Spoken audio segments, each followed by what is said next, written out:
Namaste everyone and welcome to yet another session of this fabulous series where we are covering all the 114 sets that have ever appeared in the DLR section of CAT since CAT 2017 till CAT 2024. So yet another set today. I have taken the set from CAT 17 slot 2 quant based reasoning की ही category है. Let's quickly jump in. I am pretty sure that you're familiar with the FATE framework. Familiarity, ambiguity, time consumption, extra info in questions. Let's look at this set and decide how does this set look like in terms of taking up first step in the first 2 or 3 sets in the given time frame. So an old woman had the following assets: 70 lakh bank deposit, house worth 50 lakhs, 3 flats worth 30 lakhs each and certain number of gold coins. मतलब assets का allocation पता है. She wanted to distribute her assets among 3 children. Distribution करना है. Typically मैं बोलूँगा कि familiarity में this will rate as high because I just know कि there is a certain amount I need to allocate certain amounts to 3 people and there would be some conditions to deposit this. So familiarity में there is nothing too difficult. In terms of ambiguity, I think clues तो बहुत खत्म हो गए, छोटे से ही हैं. And we have 4 questions, but there is additional data for questions 3 and 4. So extra info in questions is not in our favor. तो हो सकता है इस तरह के सेट्स ट्रिकी हो, वो एक्स्ट्रा इन्फॉर्मेशन बहुत ज़्यादा कंफ्यूज करे, शायद सॉल्व करने में चैलेंज प्रेजेंट करे. So extra info in questions is not in our favour, but in terms of ambiguity there is no statement or clue that is difficult to understand. So among the 3, N received the least amount in bank deposits. So 70 lakh के bank deposit है, उनमें से इसे जो पैसे मिले वो सबसे कम मिले. Something of these lines. In fact additional data की भी अगर क्लूज पढ़ें तो जो एसिड्स डिस्ट्रीब्यूटेड हैं they are saying they are distributed in the ratio of 1:2:3. So not too difficult. तो एम्बिग्विटी डेफिनेटली नहीं है.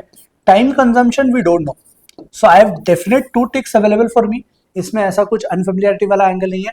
I will keep it as a second, third, fourth set out of the given sets. Remember this was CAT 17. You had a lot more sets than what come in CAT 20, 24, 23 and so on. तो जब करते हैं structure पे, structure में I think कुछ है नहीं, बस ये गिवन पैरामीटर्स हैं, उनके एलोकेशन का ही थॉट देना है. So let's move ahead to this part of actually solving this set and see what we can do. So अगर समरी करें, so women had the following assets: ₹70 lakh in bank deposits. तो I create the structure here कि available हमारे पास values क्या क्या है. 70 lakh in bank deposits, one house worth ₹50 lakh, तो house is worth 50 lakh. Alright. Then 3 flats worth ₹30 lakh each. So F1, F2, F3 में 3 flats के नाम दे देता हूँ. 30 lakhs is the worth of each of these flats and certain number of gold coins worth ₹1 lakh. So I have no idea कि gold coins कितने हैं. Let's assume X is that number that represents the number of gold coins. तो gold coins कितने हैं ये तो हमें नहीं पता, बट इतना पक्का है कि 1 लाख ईच की वर्थ है. She wanted to distribute her assets among her 3 children, Nita, Sita, Gita. तो NSG में आपको ये allocation करना है. The house, any of the flats or any of the coins were not to be split. What does this mean? That is the house went entirely to one child. ऐसा नहीं करेंगे कि house Nita, Sita और Gita NSG में बांटना है तो house का कुछ हिस्सा नीता को दे दिया, कुछ हिस्सा सीता को दे दिया. House can not B split. Flat, a flat, 3 flat है, एक फ्लैट किसी एक को ही जाएगा. एक फ्लैट के अंदर फर्दर बाइफर्केशन नहीं होगा. ऐसा हो सकता है कि 2 फ्लैट्स किसी एक को चले जाए, तीनों के तीनों फ्लैट्स किसी एक को चले जाए, that is fine. A flat went to one child. And similarly a gold coin. So let's suppose यहाँ 10 गोल्ड कॉइन. तो आप ऐसा कर सकते हो कि 5 गोल्ड कॉइन नीता को दे दिए, 3 गोल्ड कॉइन सीता को दे दिए, 2 बचे हुए गोल्ड कॉइन गीता को दे दिए. यू कैन डिस्ट्रीब्यूट, बट ऐसा नहीं करोगे कि एक गोल्ड कॉइन को कुछ प्रोपोर्शन नीता को दे दिया. तो फ्रैक्शन नहीं आ सकता कि 0.5 गोल्ड कॉइन मिल गया नीता को. ऐसा नहीं करेंगे. या तो एक गोल्ड कॉइन या 2 gold coin and so on. So a gold coin went to one child. Among the 3, Nita received the least amount in bank deposits while Gita received the highest. तो ये बढ़िया क्लू. नीता को लीस्ट मिला, गीता को हाईएस्ट मिला है. The value of the assets distributed was distributed equally among the children as were the gold coins. इसका मतलब क्या है? This will help us probably solve the first 2 questions very very quickly. जो assets है सब कुछ मिलाकर, gold coins वगैरह सब मिलाकर assets है. So understand following assets में all these 4 parameters including gold coins are assets. तो ये सब कुछ मिलाकर आपका assets है. तो assets जो बटे हैं ना वो भी बराबर रेशियो में, they were distributed equally. तो हर एक को बराबर हिस्सा मिला है, कोई किसी को ज्यादा किसी को कम नहीं मिला है. और as were the gold coins, मतलब गोल्ड कॉइन्स भी बराबर बटे हैं. तो कहना से गोल्ड कॉइन्स हम 3x ले लेते हैं. तो गोल्ड कॉइन्स का तो पार्ट बहुत स्ट्रेट फॉरवर्ड है, सबको x मिल गए, इसमें तो कोई कंफ्यूजन है ही नहीं. गोल्ड कॉइन्स बराबर बढ़ गए, पर जो टोटल एसेट्स बटे हैं वो भी बराबर बटे हैं, तो एसेट्स का टोटल कर लेते हैं फटाफट। 70 and 50, 120, 120 and 90, 210 प्लस ये 3x, तो कहना है टोटल एसेट्स की वर्थ है 210 plus 3x number of gold coins. इसे 3 इक्वल हिस्सों में बांटना है, तो कहना है 70 plus x 70 plus x 70 plus x होगा, जिसमें से x तो ऑलरेडी एलोकेट कर चुके हैं बिकॉज गोल्ड कॉइन्स बराबर बांटने थे, तो कहना है रिमेनिंग एसेट्स, गोल्ड कॉइन्स के अलावा वाले remaining assets will each be 70, ताकि 70 प्लस एक्स हो जाए। तो इतना सा डिस्ट्रीब्यूशन का स्ट्रक्चर है।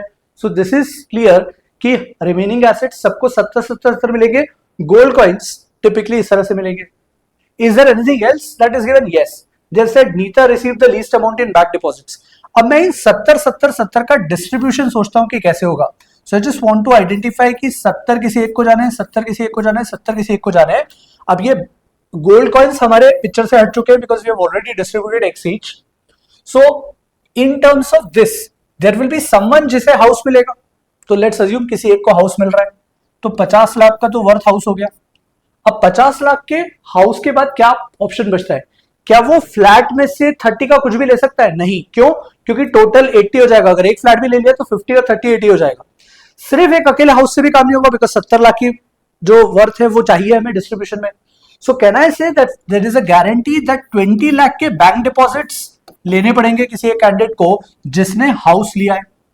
तो हाउस प्लस बैंक डिपॉजिट मिलाकर 70 का डिस्ट्रीब्यूशन होगा। सो वी डोंट नो किसके पास कौन सा होगा, बट 20 लाख के बैंक डिपॉजिट और हाउस 50 लाख का, ये एक डिस्ट्रीब्यूशन होना पड़ेगा 70 में। फिर और 70 का डिस्ट्रीब्यूशन क्या कर सकते हैं? Can we allocate all 3 flats to single person? तो हम बोलेंगे नहीं 30-30-30 90 का डिस्ट्रीब्यूशन हो जाएगा। तीनों फ्लैट तो इकट्ठा नहीं जा सकते, दो जा सकते हैं। क्या अगर दो भेज भी दिए आपने फ्लैट्स किसी एक को, F1 और F2 दोनों फ्लैट्स दे दिए, तो 60 का ही टोटल हुआ, हमें टोटल करना है 70 का, मतलब 10 लाख जो आना है वो किससे आना पड़ेगा? बैंक डिपॉजिट से। तो ये एक तरीके का डिस्ट्रीब्यूशन हो गया 30-30-10 वाला। और एक बचा हुआ 70 का डिस्ट्रीब्यूशन अब क्या बचेगा? So one flat is remaining 30 वाला, दैट्स इट। और अब बचा हुआ बैंक डिपॉजिट, तो बैंक डिपॉजिट 10 और 20 30 का तो डिपॉजिट जा चुका है, रिमेनिंग कितना बचा है? 40 का। सो 40 का bank deposit, so bank deposit 40 and 30 का फ्लैट F3 मान लेते हैं। So do I know the distribution? This is the only possible distribution to create 3 equal 70 worth की values. अब I know for sure कि बैंक डिपॉजिट 10, 20 और 40 है, इसमें से 10 least है, so they have given this clue that Neeta received the least amount. So if Neeta has received the least amount, can I say Neeta के लिए ये 10, 30, 30 वाला डिस्ट्रीब्यूशन होगा? So Neeta का 10, 10 और 30, इस तरह से उसे 70 का वर्थ मिलेगा रिमेनिंग एसेट्स का। What is this? Sorry, 10, 30, 30, my mistake. 10, 30, 30, ये टोटल 70, तो उसे दो फ्लैट मिल जाएंगे, एक F1, F2 और ये बैंक डिपॉजिट मिल जाएंगे बिकॉज नीता को लीस्ट अमाउंट मिला बैंक डिपॉजिट्स में, जबकि गीता को हाईएस्ट मिला है। तो बैंक डिपॉजिट हाईएस्ट का क्या केस है? 40 lakhs। तो Gita typically will get this 70 as 30 lakhs for flat 3 and plus 40 lakhs of bank deposits. तो घर किसे मिला है? घर मिला है सीता को, 50 लाख का तो घर, 50 lakhs का हाउस और 20 lakhs के बैंक डिपॉजिट्स। तो ये डिस्ट्रीब्यूशन आ गया। अब दो क्वेश्चंस के आंसर बड़ी जल्दी हो जाएंगे। How much did Sita receive in bank deposits? Sita को बैंक डिपॉजिट्स में कितने मिले? 20 lakhs। How many flats did Nita receive? Nita के पास कितने फ्लैट्स गए? तो विल से F1, F2 दो फ्लैट्स गए। टीटा टाइप क्वेश्चन है, will mark our answer as 2। I hope this part is clear. Any confusion so far? Perfect. So this was the set of first two questions without any additional information. I'll erase this, not required now. Let's move ahead to the next set of 3 and 4 questions, and there is additional data. Now what is this additional data about? This additional data says the value of the assets distributed among NSG are in the ratio 1:2:3, which means अगर मैं assets का allocation करूँ, so assets में NSG में suppose इसे K amount मिलता है, तो 1:2:3, तो इससे 2K मिलेगा सीता को और गीता को 3K। कैन आई से total will be 6K। 6K distribute हो रहा है। अब 6K डिस्ट्रीब्यूट कैसे होना है? तो ये तो 70 और 50, 120 और 90, 2,10,000 तो वर्थ है ही हमारे पास, पर साथ में गोल्ड कॉइन्स भी है। Let's say the gold coins are X। तो कहना है इससे यहाँ का टोटल एसेट्स का 210 था और ये X था। 210 में आई एम अज्यूमिंग कि आगे 1000 है, ठीक है, 70 50 30 30 ईच को मैं कर रहा हूँ. सो आगे 5 जीरोस इनफैक्ट, नॉट जस्ट 1000. सो 2,10,000 या 210 lakhs वर्थ है. तो 210 प्लस एक्स की वैल्यू मुझे पता है कि 6k के बराबर होगी. What does this statement say? The value of assets distributed among NSG. तो जितना पूरा 210 प्लस एक्स है वो 6k को के बराबर मान लिया और वो डिस्ट्रीब्यूट होगा 1:2:3 के फॉर्म में. इतने पार्ट में कोई दिक्कत नहीं है. Next part that they are saying is while the gold coins were distributed in the ratio of 2:3:4. तो इनमें से गोल्ड कॉइन का रेशियो 2:3:4 है. 2:3:4 का टोटल होता है 9. तो मतलब गोल्ड कॉइन्स जो है वो गारंटी है कि 9 का मल्टीपल है. But hang on, gold coins हमने x लिए थे, 210 6 का मल्टीपल है, तो x को भी 6 का मल्टीपल होना है. मतलब कहना है से x 6 का मल्टीपल तो है इस इक्वेशन से, बिकॉज 210 35 6 होता है और यहां अगर 6 से डिवाइड करेंगे तो x को 6 से डिवाइड होना पड़ेगा for k to be an integer value. So x 6 का मल्टीपल है और यहां 2:3:4 के रेशियो के कारण ये भी पता है कि 9 का मल्टीपल है. तो 6 और 9 का कोई स्मॉलर मल्टीपल 18 हम मान लेते हैं. So let's assume that there are 18 p coins, because अभी भी रेशियो ही है, पता तो है नहीं एग्जैक्ट. तो multiplication factor will be 2p. Can I say 4p 6p and 8p are the actual coins, p being the multiplication factor. कि नीता को 4p कॉइन मिले, सीता को 6p कॉइन्स मिले and Gita is getting 8p coins. And when we put this value of x हमने निकाला है 18p के बराबर 6 और 9 के मल्टीपल के कारण. So I'll put this here and say 210 plus 18p is equal to 6k. यहां से 6 से डिवाइड कर दें तो I can calculate 35 plus 3p is equal to k. Any doubt or confusion in this? तो k मतलब नीता को कितना पैसा मिलेगा वो हमें पता पड़ गया. Nita is getting 35 plus 3p. So I'll write it this way कि नीता, सीता और गीता इनको पैसा क्या क्या मिलना है, एसेट का एलोकेशन कैसे होना है. So K is the asset allocation. I'll write it directly this way कि Nita is going to get 35 plus 3p. Sita is going to get 35 का डबल 70 plus 6p और 35 का 3 टाइम्स 1:2:3 का रेशियो है 105 plus 9p. ये गीता को मिलेगा amount. यहाँ तक कोई कंफ्यूजन नहीं है. Perfect. Now what they are saying further, अब हमें ढूंढना है, क्वेश्चन देखें तो गोल्ड कॉइन्स की वैल्यू निकालना है और कुछ क्लू अभी बचे हैं. One child got all the 3 flats and she did not get the house. पहला तो ये थॉट देते हैं कि सर ये एसेट्स के एलोकेशन में गोल्ड कॉइन्स छोड़कर जो बचा हुआ पार्ट है वो कैसे कैसे मिल पाएगा. तो look here, interesting part. Nita is definitely going to get 4p worth of gold coins. p can be any natural number. 4p worth of gold coins तो नीता को मिलने ही है, पर यहां 3p दिख रहा है. तो पहले मैं इसे रीस्ट्रक्चर करके ऐसा लिख दूं 35 माइनस p अलग और प्लस का 4p अलग. तो look at 4p minus p, it will be 3p, same ही वैल्यू है. But what it helps with is this is the amount of gold coin, क्योंकि ये गारंटी है मिलना है.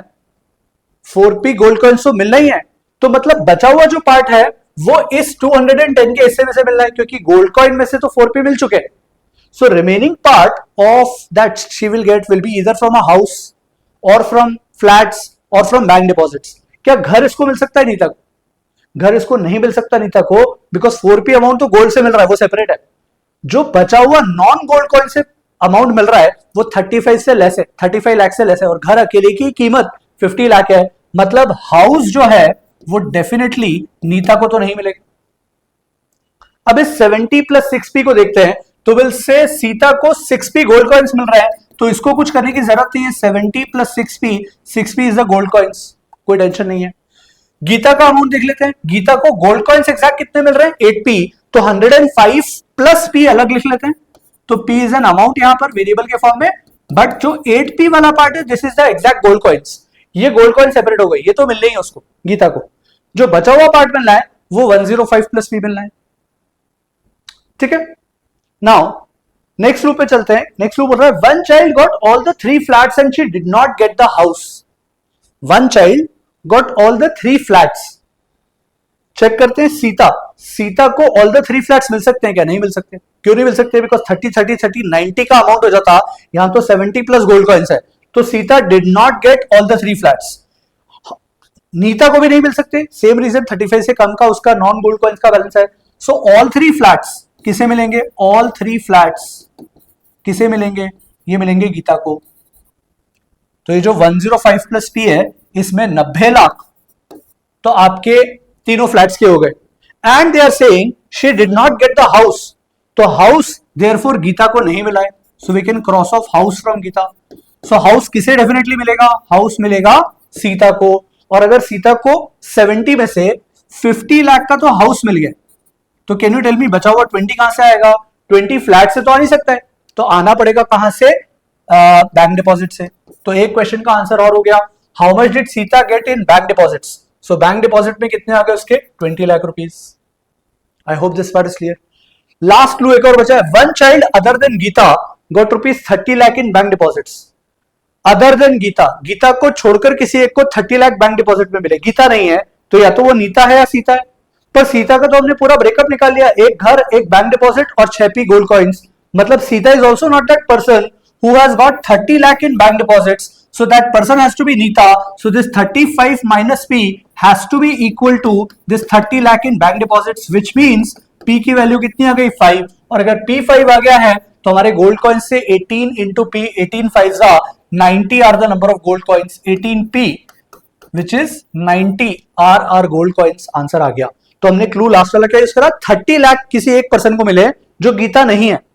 तो गीता नहीं है तो सीता देखते हैं. सीता को तो हाउस और बैंक डिपॉजिट्स ऑलरेडी एलोकेट कर चुके हैं. 50 लाख का घर और 20 लाख के बैंक डिपॉजिट. तो Sita can not be that person जिसको 30 लाख का बैंक डिपॉजिट मिला है. So that person has to be Nita. Nita को 4P तो गोल्ड कॉइन्स मिले, बचा हुआ part has to be the 30 lakh का बैंक डिपॉजिट. सो P की वैल्यू 5 आ गई, उससे नंबर ऑफ गोल्ड कॉइन्स आ गए. I hope an interesting set, looks seemingly easy, but believe me अगर आपने खुद से ट्राई करा होगा you'll realize that it's not that straightforward. नहीं बना होगा बहुत सारे लोगों से. और अगर ये नहीं बना है और आप ये वीडियो देख रहे हो तो please after this video please try and solve it again. There is a good chance that you might get stuck again. Come back, rewatch, clarify all your doubts, get the answers for all 4 questions correct, and if you keep on building your strength in terms of understanding how to approach such sets, believe me, you're going to do a fabulous job when it comes to the actual CAT paper and going to get a fabulous CAT DLR percentile as well. That's it from my side. We'll take your leave. Ciao.